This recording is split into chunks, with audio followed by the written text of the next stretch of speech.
Akafalina indray tompoko lasy tompoko vavy no iarako aminao ato anatiny vaovao-paritra manomboka amin'ity alatsinainy ity manolotra ny araba tompoko ary manasanao anaraka izany hatramin'ny farany tranga iray tany amin'ny faritry Sofiano anokafana sy santarana izany vaovao izany ny teradoza ny famaizana tompo fitsinjarana solika tany Befandriana avaratra entana mitentina 10 tapitrisa ariary no lasa lavenina tamin'izany tsy nisy naratra tsy nisy amkiony ainana foy tompontsolika mbola tsy manara-peritra ity ao Befandriana avaratra ity araka ny tatitra entiny Jeanne Patricia Razafinarivo.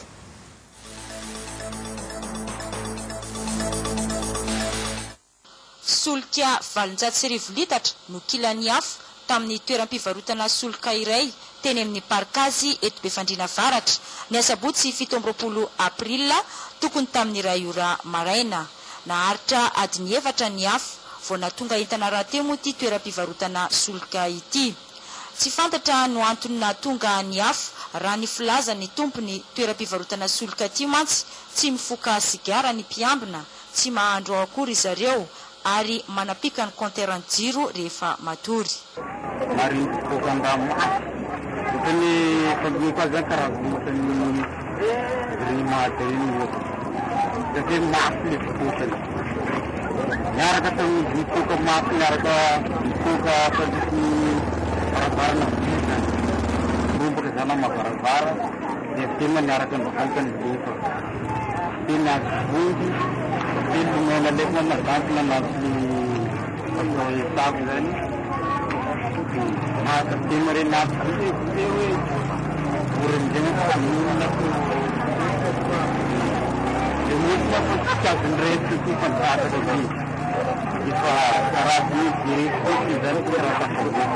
Soa ihany moa fa tsy misy ny trano mifanila-bondirindrina taminy ka tsy afaka nitatra tamin'ny trano hafa ny afo.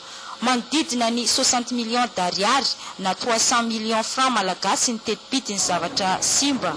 Marina fa tsy misy ny ainana foy, tsy misy ihany koa ny naratra tamin'ity loza ity.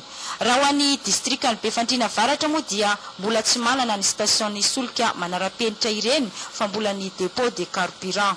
Efa eo am-pelatana ny mpitandro filaminana moa ny fanadiadiana momba ity raharaha ity.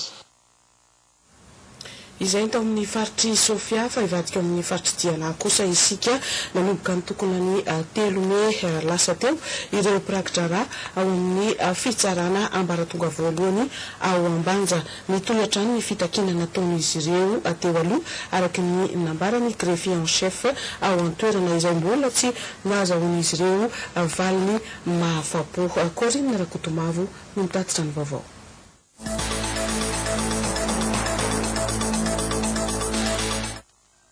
Mitokana ny pirakidrara rehetra eto amin'ny lapan'ny fitsarana ambaratonga voalohany Ambanja nanomboka ny 7 volana Mey lasa teo. Nahitarina sora-baventy ihany koa maneho izany ho fatabahoaka migrevy ny greffier rehetra manerana ny nosy fa vao hitsakitsaka ny zony. Misy 14 mianadahy ireo pirakidrara misanasa eto amin'ny fitsarana ambaratonga voalohany eto Ambanja. Ka io zany dia mbola toy ny fitakena zay efa nataonay tamin'ny taloha satria hatramin'izao dia mbola tsy nahazahoana valiny mahafapo zany dia fitakena zay efa natao ka ho toy ny zegny zany dia mbola manao grevy koa zany zao zay tsy voafetra mihitsy raha tsy manjary vola zao fitakena ataonay.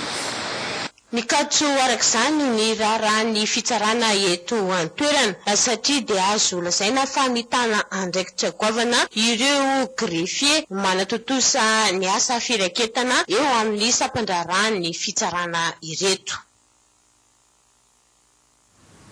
Ny herinandro lasa teo kosa no nosokafana tao andrenivohitra Mananjary tao ny symposium 2013 karakaray ny fikambanana iaraka isika fotoana nangatana tsodrano avy amin'ireo ray aman-dreny ara-drazana ihany koa ho an'ny kandida Camille Vital izany Rasolofomanana no mitatitra ny andindiny izay.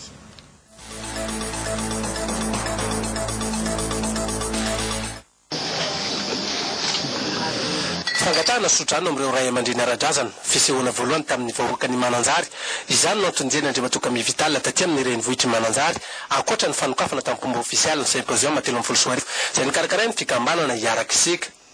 Vahoaka maro no nisenina Andriamatoa Camille Vital sy ireo mpiaradia taminy tamin'ny seranam-piaramanidina avy hatrany dia nandalo tao amin'ny trano be satrokefa naona tamin'ireo ampanjaka avy aty Mananjary. Igny fanjakana ara-drazana tsy azo ovana ary tsy azo fanjakana fa eto Mananjary ny misy azy amin'ny ampanjaka eto Mananjary ka tsy mety aminay raha hiatrika zao lasarotra lehibe zao satria zany filoham-pirenena zany tsy sanatria atao kilalao ka horaisina tsy zarizary na horaisina mora fa zany filoham-pirenena zany dia mifehy ny razana rehetra ny malagasy rehetra eto amin'nositsika ka tsy mety amiko noho ny fisiany Moïse izay ny lohalala sy nagnatoro anay anareo no tsy saotra anareo tsy mety amiko no tsy agnaraky ny fomban-draza. Rehefa izay dia nifanome fotoana tamin'ny vahoaka ny Mananjary teny amoron-dranomasina nanafana ny lanonana teto ny tarika Mariao sy ny tarika Manaly. Mbola hijanona amin'ny faritra Vatovavy fitrovinany eo ihany isika ny aingam-tany Vohipeno amidy any Fianarantsoa kosa ireo toaka gasy 510 litatra tratran'ny zandary sy ny herinandro lasa teo no azonina miaraka tamin'izay ihany koa ireo olona nitondra azy TVM any an-toerana avy hatrany.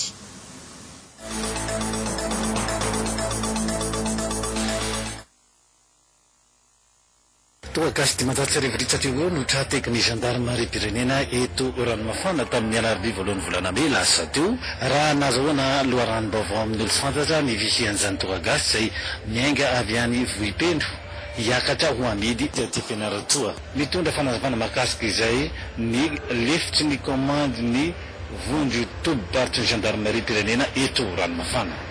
Olona sara sotrapona mpandray anay ty omaly dia natao moa ny fiandrasana teny amin'ny lalana dia tratra ireo toaka maromaro izay miisa eo amin'ny 770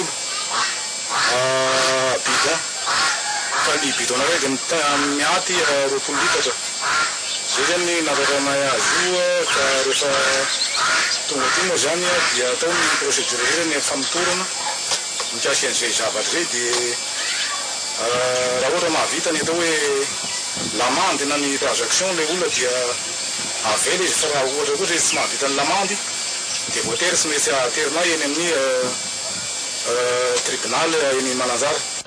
Araka ny lalàna moa dia dorana avy hatrany ireto toga gasy ireto miaraka fitaovana nasiana azy aorian'ny famitorana sy ny fanadidinana natao amin'izay olona tratra sy heverina fa ray petsapetsa amin'ny fikirakirana izany toka gasy izany. Nanatrika izany fandorana izany toka gasy izany moa ny tompon'andraikitra mahefa eto tampon-tanànan'ny ranomafana nahitana ny bentanàna sy ny chef-pokotany izany. Voasokajy ao anatin'ny zava-mahadomelona ireny toka gasy ireny sy mahakasika izay indrindra atao amin'ny alamabe filondray no safidian'ny tanora rantsana fanantenana nanentanana ny mpianatra tsy irona amin'izay zava-mahadomelona izay nazavaina nandritra izany fotoana izany ny vokadratsy entiny ity zava-mahadomelona ity sy ny fiatraikany eo amin'ny fiainany fanadihadiana Vola Ravarasoa.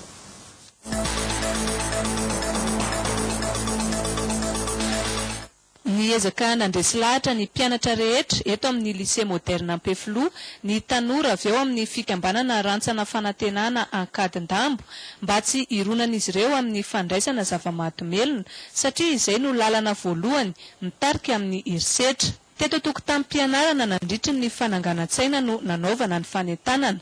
Nazavaina fa ny fisotroana toka sy ny fifohana sigara sy rongony no anisany manakorotana ny sain'ny tanora amin'ny fiatrehan'ny fianarany. Tsy tokony ho enatra ho an'ny tanora rehetra ny tsy fikasihana zava-mahadomelona ho ihany ireto mpanentana ireto fa antoka kosa amin'ny hoavy mamirapiratra. Sekoly maro eto Andrenivohitra no efa nanaova ny fikambanana rantsana fanantenana izao fanentanana izao, anisan'izany ny tao amin'ny Arkady sy ny lycée Jules Ferry ary ny lycée Nansana. toerana. Tsy hijanona treo ny hetsika fa mbola hitohy entina hitety faritra araka ny fanazavan'izy ireo ihany.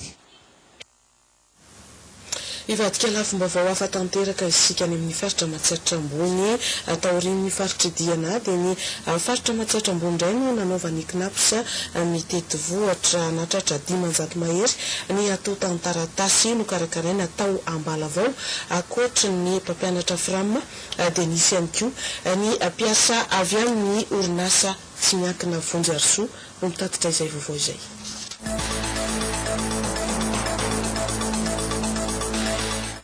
Ny distrikta Ambalavao no nisantarany avy eo amin'ny CNAPS ny fidinana ifotony izay tanteran'izy ireo ato amin'ny faritra Matsatra ambony. Araka ny filamatra izay napetraky ny CNAPS hoe manakaiky anao an-trano moa dia manampina ny olona miezaka mamaha ireo olana aty fotony sy manala ny fahasahiranan'ireo mpikambana sy izay te hikambana ao aminy no tanjon'izy ireo amin'izany. Fifanarahan'ny CNAPS sy ny ministera ny fanabeazam-pirenena no nahafahan'izy ireo manatanteraka izao fidinana ifotony izao ka ireo mpampianatra FRAM sy ny avy amin'ny tsy miankina no tena anentanina teto mba hiatrehana sy ahihana ny ara sosialin'izy ireto sy hatrehany ho avy ampitokina ary ny karakaran'ny fisotrondron'olo no nanentanana azy ireo manokana hoy ny tompon'andraikitra. Tsy voatery amin'ny metra FRAM irery nefa izany fa nampiasa privé amin'ny société privée dia afaka ihany koa manatona CNAPS eo. CNAPS ihany koa izany dia miezaka mamaha ny vola n'ireo olona tsirairay aty amin'ny fotony aty satria maro ny olana izay ananan'ireo olon'ireo eo miresaka fiainana sosialy amin'ireo mpiasa sahan'ny CNAPS ireo. Ireo ekipan'ny CNAPS avy any Fianarantsoa sy Antananarivo moa no tonga nidina taty nandritra io 2 andro io.